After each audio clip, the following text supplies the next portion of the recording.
Dans cette vidéo, j'ai envie de faire quelque chose de différent. Nous allons explorer le corps humain, de la tête jusqu'aux pieds, et découvrir ensemble quels sont les nutriments essentiels pour chacun de nos grands organes. Autrement dit, c'est une véritable visite guidée de votre organisme, mais vue à travers le prisme de la nutrition. Nous allons parler du cerveau, de la thyroïde, de la peau, du cœur, des poumons, des glandes surrénales, des reins, du foie, des muscles, des os et même des organes reproducteurs. Et pour chacun, je vous dirai précisément quels nutriments vous devez surveiller pour que leur fonctionnement reste optimal. Pourquoi je fais cela ? D'abord parce que chaque organe a besoin d'alliés spécifiques pour tourner correctement, et beaucoup de gens en manquent sans le savoir. Ensuite parce que certains symptômes très précis peuvent presque toujours être reliés à des carences nutritionnelles. Comprendre ce dont vos organes ont réellement besoin, c'est la clé pour ajuster votre alimentation de façon intelligente. Tout au long de cette vidéo, je vais me concentrer sur les vitamines, les minéraux, les acides gras et d'autres nutriments de base. Ce sont littéralement les briques avec lesquelles votre corps a été conçu pour fonctionner. Je ne dis pas que les plantes ou autres compléments n'ont aucun intérêt, mais leur action varie énormément d'une personne à l'autre, alors que les micronutriments, eux, sont universels. On sait aujourd'hui, grâce à des milliers d'études, quelles enzymes ont besoin de quelles vitamines ou de quel minéral. Et ça nous permet de comprendre bien plus finement la biochimie de notre corps. Une chose, je vais essayer de ne pas répéter toujours les mêmes nutriments, mais certains, comme le magnésium par exemple, sont tellement essentiels qu'ils reviendront forcément plusieurs fois. Impossible de les éviter. Alors commençons. Est-ce sans attendre avec votre cerveau ? Votre cerveau est un organe à la fois gras et électriquement actif. Il a besoin des bons ingrédients pour tourner rond. Le premier dont il faut parler, ce sont les oméga 3, et en particulier le DHA. Le DHA est une graisse structurante qui compose littéralement les membranes de vos neurones. Sans assez de DHA, vos cellules nerveuses ne peuvent plus communiquer correctement. Résultat, mémoire en berne, concentration fragile, humeur instable, et même des difficultés à apprendre de nouvelles choses. Et le pire, c'est que beaucoup d'hommes de plus de 60 ans en manquent, surtout s'ils ne consomment pas de poissons gras ou qu'ils ne complètent pas leurs apports en oméga 3. J'ai déjà réalisé une autre vidéo où j'explique en détail comment choisir une huile de poisson de la meilleure qualité possible. Si vous songez à en acheter une, je vous conseille vraiment d'y jeter un œil. Maintenant, passons à un autre acteur majeur de la santé cérébrale, le magnésium. Et croyez-moi, il est presque impossible d'exagérer l'importance de ce minéral dans notre monde actuel. Le magnésium joue un rôle central dans la régulation de nos neurotransmetteurs, en particulier dans l'équilibre entre les messagers excitateurs, comme le glutamate, et ceux qui apaisent, comme le GABA. Le glutamate, c'est l'accélérateur. Trop de glutamate et votre cerveau s'emballe, vous devenez nerveux, surstimulé, incapable de trouver le calme. Le GABA, lui, agit comme le frein. Il ralentit, détend, stabilise. Et c'est le magnésium qui maintient ce fragile équilibre entre les deux. Mais si vos réserves de magnésium s'effondrent, le glutamate prend le dessus et le GABA n'arrive plus à jouer son rôle. Résultat, agitation, anxiété et cette impression que votre cerveau ne peut jamais se mettre en pause. Et ce n'est pas tout. Le magnésium améliore aussi la circulation sanguine. Guide dans le cerveau, soutient les mitochondries, ces petites usines d'énergie de vos cellules, et protège vos neurones contre les dommages oxydatifs. Certaines recherches vont même plus loin. Elles suggèrent qu'il pourrait freiner la neurodégénérescence et ralentir le déclin cognitif lié à l'âge. Le problème, la majorité des gens aujourd'hui manquent de magnésium, parfois sans que les analyses sanguines le montrent, car seulement 1% du magnésium de l'organisme circule dans le sang. Le reste se cache à l'intérieur des cellules et des os.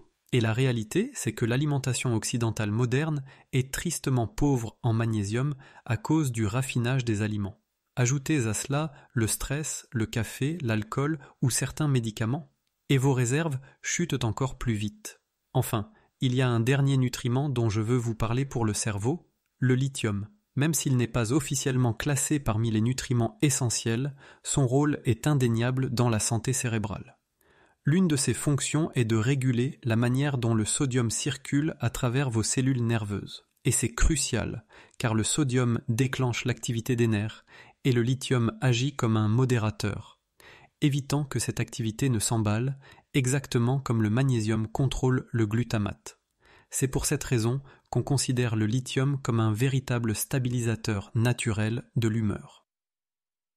Certaines études ont même montré que, dans les régions où l'eau potable contient davantage de lithium, on observe moins de dépression, moins de suicides et même moins de cas d'Alzheimer.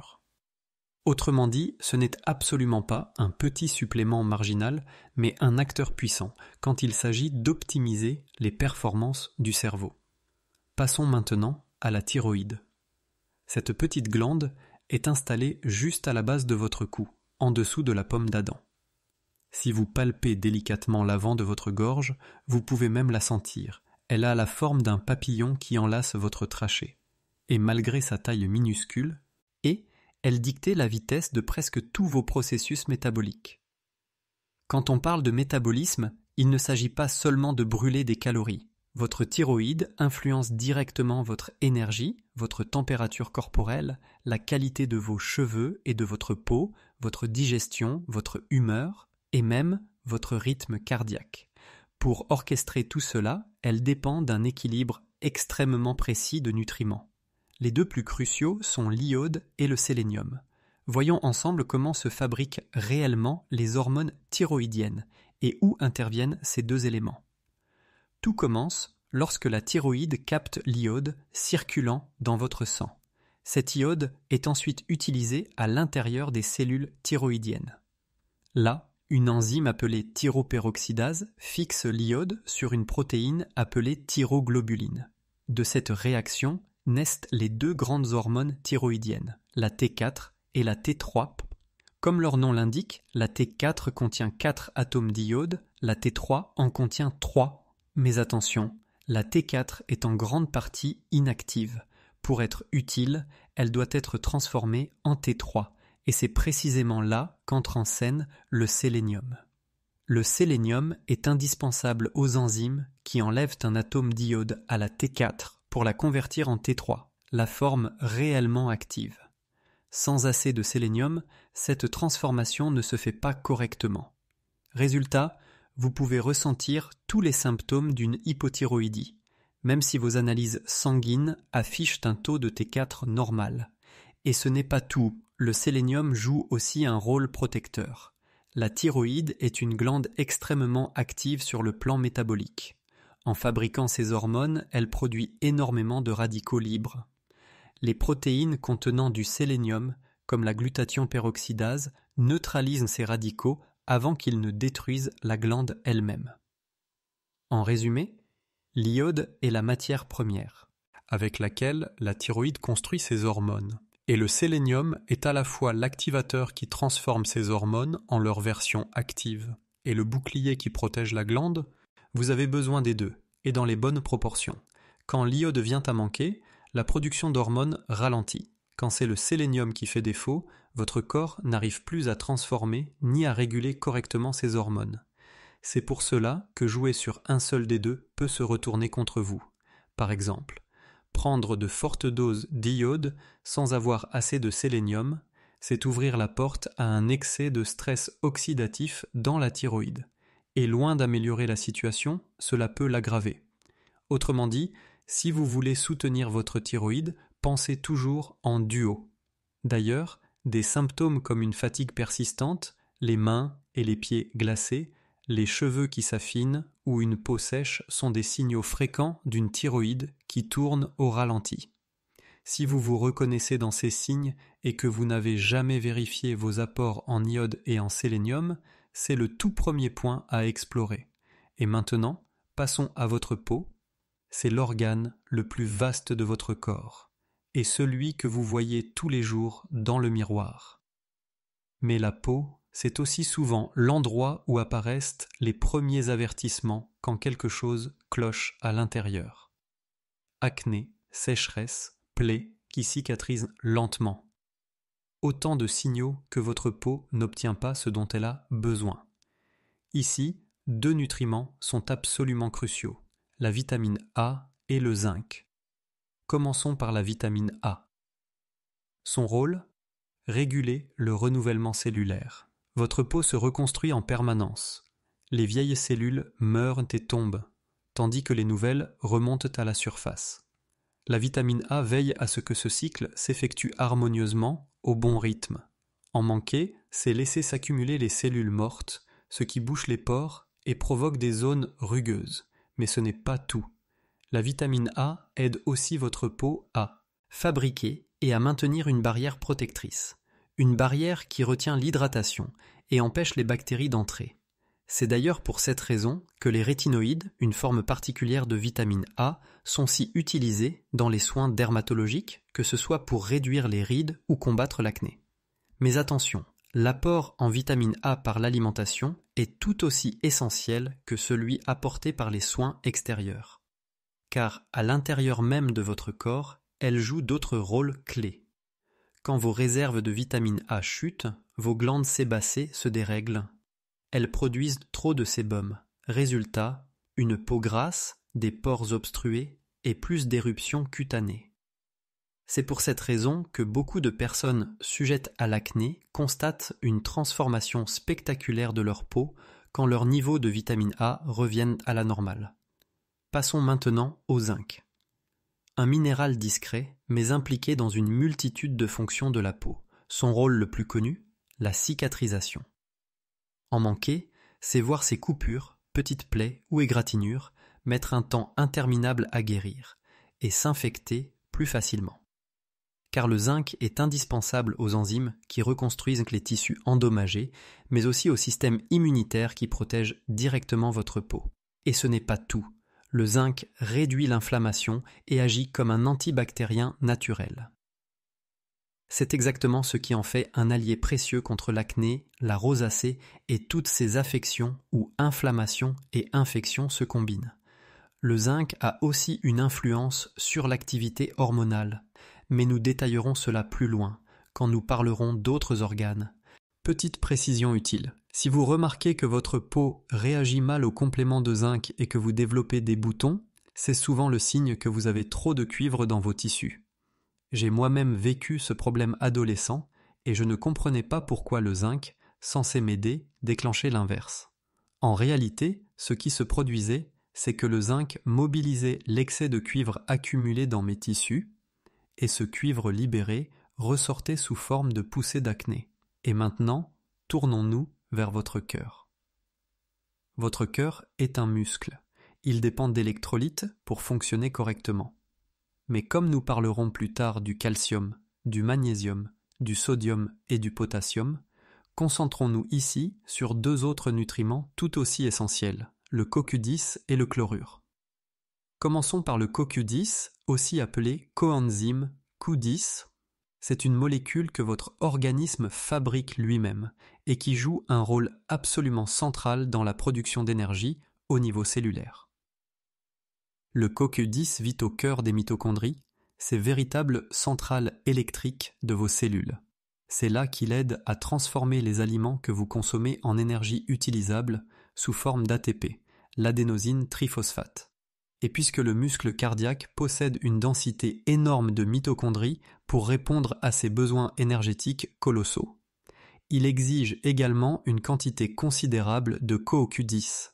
Sans suffisamment de CoQ10, le cœur ne peut plus produire l'énergie dont il a besoin. Cela se traduit par une fatigue persistante, un souffle court ou une baisse flagrante de vos performances, même lors d'un simple effort. Et quand les réserves chutent trop bas, le risque explose.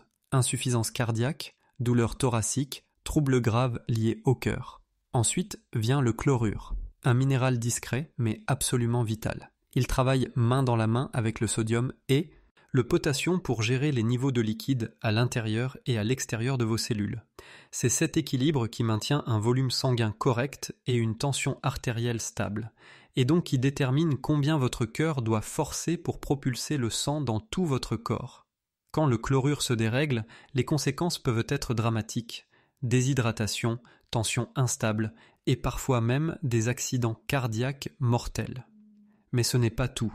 Le chlorure participe aussi à la création des impulsions électriques qui déclenchent chaque battement de votre cœur. Chaque contraction est le fruit d'une chorégraphie électrique rendue possible par le mouvement d'électrolytes, dont le chlorure. Quand ce mécanisme s'emballe, le rythme devient chaotique, palpitations, battements irréguliers, voire crampes musculaires dangereuses. Vos poumons maintenant. Ils sont en première ligne, exposés à l'air extérieur, aux polluants, aux allergènes, à la fumée, et bien sûr aux virus. Ce sont vos filtres vivants. Ils encaissent une pression énorme et pour tenir le coup, ils ont besoin d'une armure puissante, les antioxydants. Ces molécules neutralisent les radicaux libres, ces particules instables qui détruisent vos tissus pulmonaires à petit feu. On parlera de la vitamine C un peu plus tard, alors concentrons-nous sur deux autres héros, la vitamine E et le glutathion. La vitamine E protège les membranes fragiles de vos cellules pulmonaires, les gardant souples et fonctionnelles. Le glutathion, lui, est l'antioxydant universel. Il protège toutes vos cellules, mais il est particulièrement concentré dans les poumons.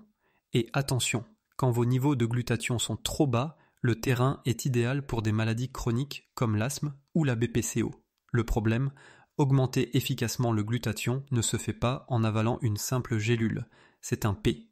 Processus plus complexe, tellement que j'ai consacré une vidéo entière à ce sujet pour ceux qui veulent creuser. Après les poumons, descendons un peu plus bas vers vos glandes surrénales. Elles trônent juste au-dessus de vos reins et ce sont elles qui dictent la façon dont votre corps gère le stress.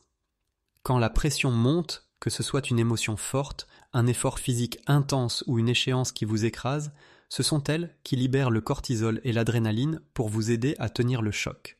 Mais là encore, elles ont besoin de carburant et leur ressource clé, c'est la vitamine C. Rapporté à leur taille, vos surrénales stockent plus de vitamine C que presque n'importe quel autre tissu du corps. Elle est utilisée directement dans la fabrication des hormones du stress. Voilà pourquoi la vitamine C est absolument cruciale. Quand la pression ne retombe jamais, quand l'organisme est épuisé, vous brûlez vos réserves de vitamine C à une vitesse fulgurante. Et le résultat ne tarde pas. Fatigue persistante, défense immunitaire affaiblie, infections qui s'enchaînent. Mais vos surrénales ne s'appuient pas seulement sur la vitamine C. Elles dépendent aussi fortement du sodium et du potassium, deux électrolytes essentiels pour stabiliser votre tension artérielle. Si vos glandes surrénales peinent à suivre, certains signaux ne trompent pas. Une envie irrésistible de sel, des vertiges en vous levant ou encore cette impression d'être vidé dès que la chaleur monte. Tout cela traduit une difficulté de votre corps à réguler sodium et potassium, un mécanisme contrôlé en grande partie par l'aldostérone, une hormone surrénalienne. Petite précision, le concept de fatigue surrénalienne reste un sujet très débattu dans le monde médical. J'ai d'ailleurs une autre vidéo où je détaille cette controverse. Mais si vous vous reconnaissez dans ces symptômes, il vaut vraiment la peine de creuser la question de vos surrénales. Les reins maintenant. Vos reins, ce sont vos filtres de survie. Chaque jour, ils traitent des litres et des litres de sang, ajustent les fluides, éliminent les déchets et participent eux aussi à l'équilibre des électrolytes. Ici, le coacteur clé dont je veux parler, c'est le potassium. Pourquoi ? Parce qu'il empêche le calcium de s'accumuler et de former des calculs rénaux. Il agit aussi main dans la main avec le sodium pour maintenir une pression artérielle correcte. Mais quand le potassium manque, vos reins peinent à filtrer correctement. Le sodium s'accumule et c'est tout l'organisme qui souffre, avec une surcharge directe sur le cœur et les reins. Le plus inquiétant, beaucoup ignorent qu'il manque cruellement de potassium. C'est devenu une véritable épidémie. La plupart des gens n'atteignent même pas la moitié des apports conseillés. Et les études révèlent qu'à peine 2% de la population américaine atteint la dose quotidienne recommandée. Des chiffres alarmants dus en grande partie à une alimentation trop riche en produits industriels et trop pauvre en fruits et légumes. Et le potassium ne protège pas seulement contre les calculs rénaux, il réduit aussi les crampes musculaires et stabilise votre énergie tout au long de la journée. Si vous ne l'avez pas encore fait, il est grand temps de vous pencher sur votre statut en potassium et de l'augmenter via des aliments de qualité. Passons maintenant au foie. Le foie, c'est bien plus qu'un simple filtre à toxines. C'est l'organe central de la détoxification, mais il accomplit des dizaines d'autres tâches vitales. Il décompose les hormones, métabolise les médicaments, neutralise les poisons, et il stocke aussi une partie de vos nutriments essentiels. Mais pour mener toutes ces opérations, il a besoin de bons coacteurs. Comme nous avons déjà parlé des vitamines liposolubles qui s'accumulent dans le foie, j'aimerais mettre en avant 2 piliers, les vitamines du groupe B et les acides aminés.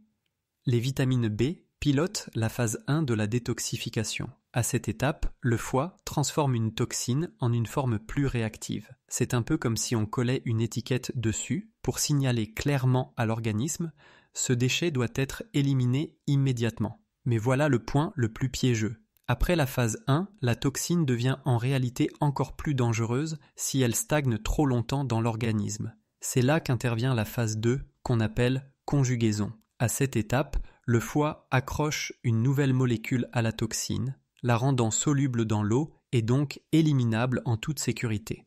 À partir de là, elle est évacuée soit par les reins, soit par l'intestin.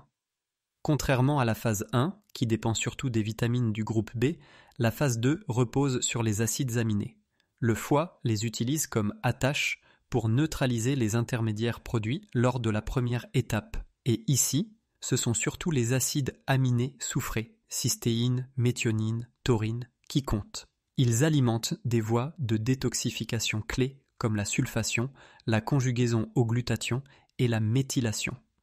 Donc, si vous voulez vraiment renforcer votre foie et booster sa capacité de détox, il n'y a pas de secret.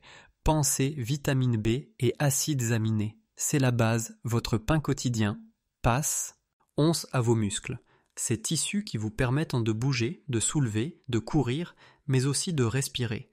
Même assis, vos muscles ne s'arrêtent jamais de travailler. Et pour accomplir leurs tâches, ils dépendent massivement du calcium et du magnésium. Voici comment cela fonctionne. Le calcium agit comme le déclencheur de la contraction. Quand votre cerveau dit à votre bras de se lever ou à votre jambe d'avancer, le calcium envahit la cellule musculaire et provoque la contraction. Une fois le mouvement terminé, c'est le magnésium qui entre en scène et ordonne aux muscles de se relâcher. En plus, il soutient la production d'ATP, l'énergie cellulaire. Sans magnésium, vos muscles peinent à s'activer, à récupérer et finissent par s'épuiser. Aujourd'hui, beaucoup vivent avec un déséquilibre. Trop de calcium, pas assez de magnésium. Résultat, les muscles restent coincés en mode contraction permanente, ce qui se traduit par des crampes, des spasmes ou une raideur chronique. C'est précisément pour cela que les athlètes en manque de récupération reçoivent du magnésium, pour rétablir l'équilibre et soulager leurs fibres. Comme le magnésium est impliqué dans des dizaines de processus corporels et qu'il est l'une des carences les plus fréquentes, c'est l'un des premiers compléments à envisager. Et maintenant, vos os. Beaucoup l'ignorent, mais l'os est une matière vivante, sans cesse détruite, puis reconstruite. Et pour ce chantier permanent, il faut une synergie de nutriments aux rôles complémentaires. Comme nous avons déjà parlé du calcium et du magnésium, concentrons-nous sur la vitamine D, la vitamine K2 et le bore. La vitamine D permet à votre organisme d'absorber le calcium des aliments. Sans elle, même une alimentation riche en calcium n'apporte pas grand-chose à vos os.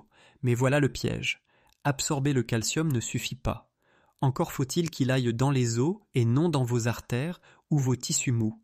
Et c'est exactement le rôle de la vitamine K2, activer les protéines qui guident le calcium vers vos os tout en l'empêchant de s'accumuler là où il ne devrait pas.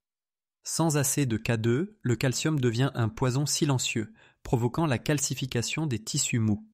Le sujet a d'ailleurs déclenché un immense intérêt. La vidéo la plus regardée de ma chaîne explique comment inverser ce phénomène naturellement. Quant au bore, ce minéral méconnu, il aide le corps à mieux utiliser le calcium et le magnésium tout en soutenant des hormones clés comme l'œstrogène et la testostérone, essentielles à la solidité osseuse. Il est aussi lié à une réduction de l'inflammation et des douleurs articulaires. Bref, si vous pensez à vos os, oubliez le réflexe de la simple pilule de calcium. Pris seul, le calcium aggrave souvent le problème. Ce qui compte vraiment, ce sont les cofacteurs qui permettent à vos os d'exploiter correctement ce calcium. Et pour finir, vos organes reproducteurs, parce qu'ils influencent bien plus que la fertilité, équilibre hormonal, vitalité, libido. Ici aussi, de nombreux nutriments entrent en jeu, mais si je devais en retenir deux, le zinc et le cuivre.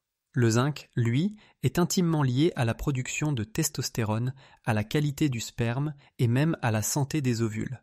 C'est aussi un élément clé pour maintenir un cycle hormonal régulier, car il agit directement sur les enzymes qui contrôlent le métabolisme des hormones. Quand ton corps manque de zinc, tu peux le sentir très vite, baisse de la libido, troubles du rythme hormonal, voire des difficultés de fertilité.